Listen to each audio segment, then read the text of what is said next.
Good morning. আজ আমি চলে এসেছি আরেকটা ডিআইওয়াই করতে। ওর জন্য চাই একটা বটল, এমটি বটল, একটা চাই নাইফ আর একটা সিজার। এগুলো চাই। এটাকে আমি এখানে ড্রয়িং করে নিয়েছি, একটুখানি হয়তো দেখতে পাচ্ছেন।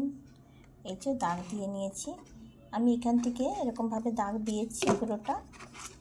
কিছুটা জায়গা ছেড়ে দিয়েছি, যেমন এই জায়গাটা আমি ছেড়ে দিয়েছি, এইটুকুনি জায়গা পোর্শন আমি ছেড়ে দিয়েছি। এই জায়গাটা কাটবো না, বাকি এই জায়গাটাকে আমি কেটে নেব। এই যে স্কোয়ার মতো করে এইখান থেকে নিয়ে মানে দু সাইডের এই পোর্শন আর এই পোর্শন থেকে যাবে, বাকি এইটুকুনি জায়গা আমি কেটে নেব।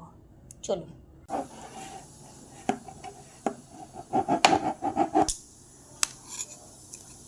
এইখানটা আমি কেটে নিয়েছি তো এই জায়গাটা, এখন এখান থেকে আমি কাঁচি দিয়ে কেটে নেব। কাঁচি দিয়ে হলে আমার সুবিধা হবে।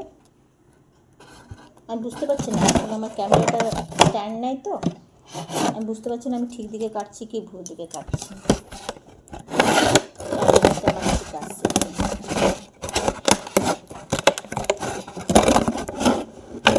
একেবারে কেটে দেবো, এরকমভাবে রেখে দিলাম, ঠিক আছে। এই যে দাগ দেওয়ার জায়গাটা আমি এরকমভাবে কেটে নিয়েছি, আবার এই নিচের দিকটাও এরকমভাবে, বোঝা যাচ্ছে, এরকমভাবে আমি কেটে নেব, ঠিক আছে। এটা পুরোটা কাটা হয়নি, এটা পুরোটা কেটে নিই, তারপর আসছি। এরকম হয়ে গেছে জিনিসটা, আমি ঠিক দেখাতে পারছি কি, এটা আমি এই যে এরকমভাবে পোর্শনটা বার করে নিয়েছি। আর এইটা এই যে এইখানটা স্ট্যান্ড মতো আছে, এইখানটা ধর মানে জয়েন্ট আছে, কিন্তু বাকি এই জায়গাটা ইয়ে হয়ে গেছে। এটা আমি কি করব, টপ বানাবো। কেমন করে না, এরকমভাবে দু সাইডে দুটো ভাবে, কারণ আমার গাছ বেশি হয়ে যাচ্ছে কিন্তু জায়গা কম পড়ে যাচ্ছে, সেই জন্য আমি এরকমভাবে এটাকে করব। দেখা যাক, চিন্তা করছি একরকম হয় কি না। আমার দুটো ডিআইওয়াই করা হয়ে গেছে, দুটো গাছ লাগানো হয়ে গেছে, দু সাইডে দুটো গাছ রয়ে গেছে। এমনিতে আমাদের কী হয়, আমরা এই সাইডটা ব্যবহার করি, এই সাইডটাকে মানে হয় না যেহেতু ফেলে দিই, তো একটুখানি নিচের দিকে কিছু সেরকমভাবে দিয়ে করলে, এটা যেমন আমি একটুখানি বোতলের ছিপিটাকে টাইট করে দিয়েছি যাতে সব জল না বেরিয়ে যায়, এতে জল বেরোবে, আর এটাতে একটা ফুটো করেছি যাতে এক্সট্রা জল বেরিয়ে যায় বলে।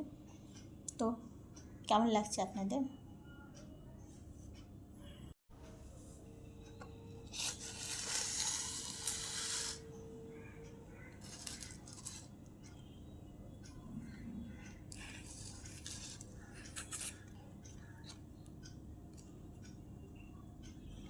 অনেকগুলো ফুল ফুটে আছে আজকে, এটাতে অনেকগুলো ফুল ফুটেছে।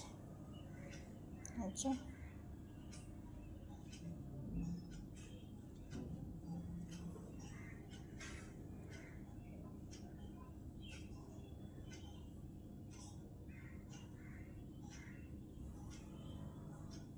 আর এটা আমার কাছে একটা সাদার মধ্যেও আছে, এটা শুধু লাল, এটা শুধু লালের মধ্যে।